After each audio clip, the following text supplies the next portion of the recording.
Let me give some brief information about the Gulen Institute to you. And for those guests who were here during the past luncheons, please excuse the repetition. But for the benefit of those who were not here, I was asked to give this information. The Gulen Institute is a nonprofit educational organization that is hosted on the campus of University of Houston in the social work building.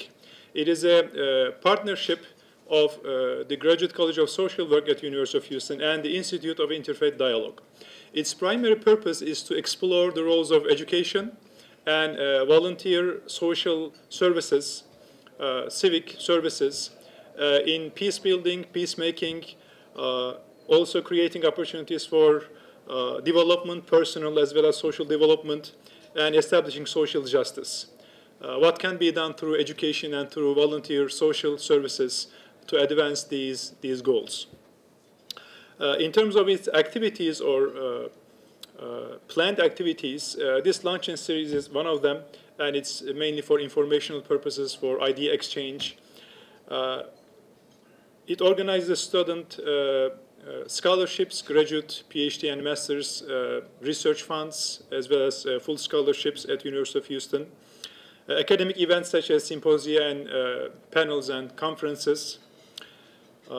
Publications, special topics courses on interfaith, intercultural understanding, advancing tolerance, eliminating fear and antagonism and reasons of violent conflicts. And also we organize trips to various countries, starting in Turkey this summer and for the future, including the Balkans, Central Asia, and North Africa. The Institute gets its name from a Turkish scholar who is now living in the States because of health reasons, Mr. Fethullah Gulen. Mr. Gulen is noted as an exceptional scholar slash thinker, preacher, poet, writer, and activist, most importantly. Since mid-60s, he has been advocating investment in education, both on the part of entrepreneurs, families, parents, as well as educators, teachers. He is credited with advancing the status of the profession of education in Turkey to the level of other very well-paying professions.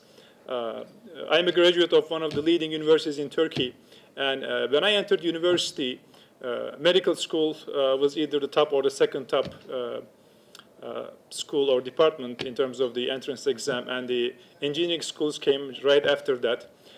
Through Mr. Gulen's encouragement of taking jobs in education and investing in education, schools of education are now ranking right there with the schools of medicine and engineering in Turkey.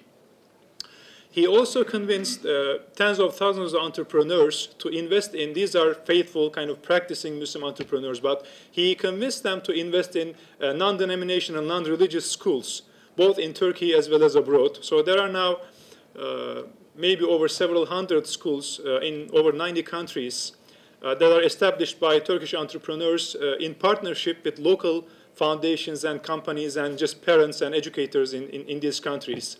And wherever they are, these schools are bastions of hope and interfaith, intercultural tolerance and harmony in those places. Just to give a few examples, in the Philippines, where there is a tension between Christian and Muslim populations, the schools there help Christian and Muslim kids study together and learn to respect each other.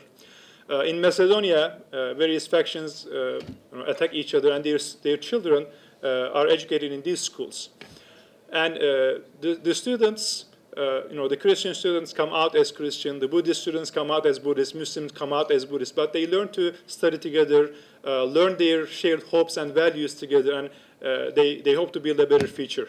Recently, I met with a lady who was a graduate of the Filipino school, and she was saying that I come from that region which is known for violent events, and we hope to do better soon. Mr. Gulen is also credited for his stances against violence against innocent civilians.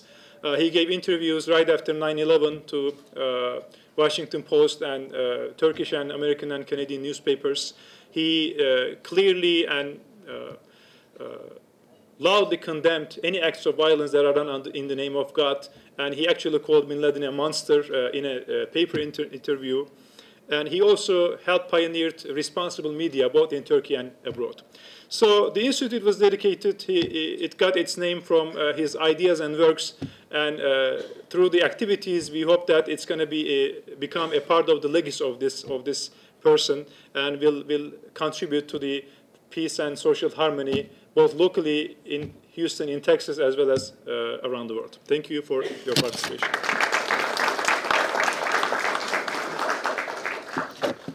Thanks to Dr. Aslan Doğan for his enlightening information about the Gulen Institute. As the 106th Secretary of State, Phil Wilson is one of 6 state officials to form the Executive Department of the State of Texas in accordance with the Texas Constitution. He was appointed by Governor Rick Perry and sworn in on July 1st, 2007. As Secretary of State, Mr. Wilson is the Chief Elections Officer for the state, Chief International Protocol Officer for Texas, maintains business and public filings, and acts as the governor's chief liaison on border and Mexico affairs. Previously, Secretary Wilson was responsible for Texas economic development and job creation initiatives as Governor Perry's deputy chief of staff.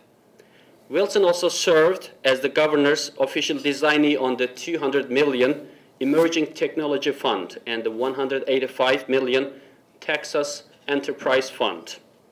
Under his leadership, Texas leveraged more than $10 billion in capital investment to create more than 45,000 new jobs. Secretary Wilson was influential in landing one of the largest job creation projects in the country with countrywide financials decision to create 7,500 jobs in Texas. Additionally, he helped secure one of the largest capital investments in the state's history with Samsung's recent investment in Austin. Wilson will continue oversight of these programs as Secretary of the State, leading efforts to bring more investments, jobs, and economic growth to Texas.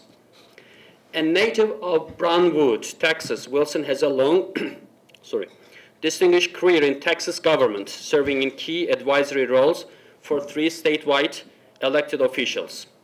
Wilson spent more than 10 years as a key aide to U.S. Senator Phil Gramm, serving as an East Texas director based in Tyler and later as state director in Dallas. Additionally, he was director of communications for Railroad Commissioner Charles Matthews.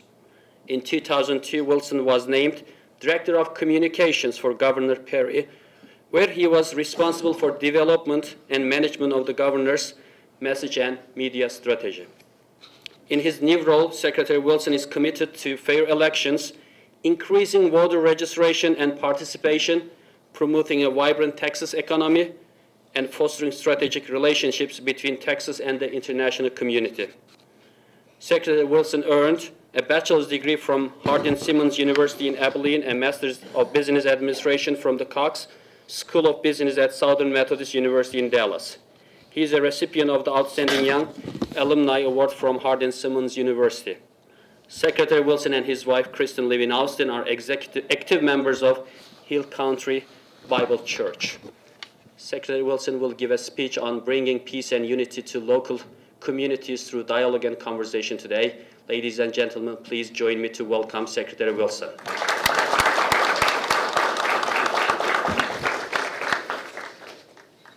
How are y'all? Not too much moonlighting. We were going to go to sleep after a big lunch and dessert that way. I'm really honored to be here at the Gulen Institute today and having a chance to speak for a few minutes about that very large what I'm going to be talking about today. And I'm going to speak about that some and talk in some broad themes and terms. And then if anybody has any questions or comments after I get done, I'd be happy to engage in that conversation, because I think that's what we're talking about today, is really a conversation about some common themes you see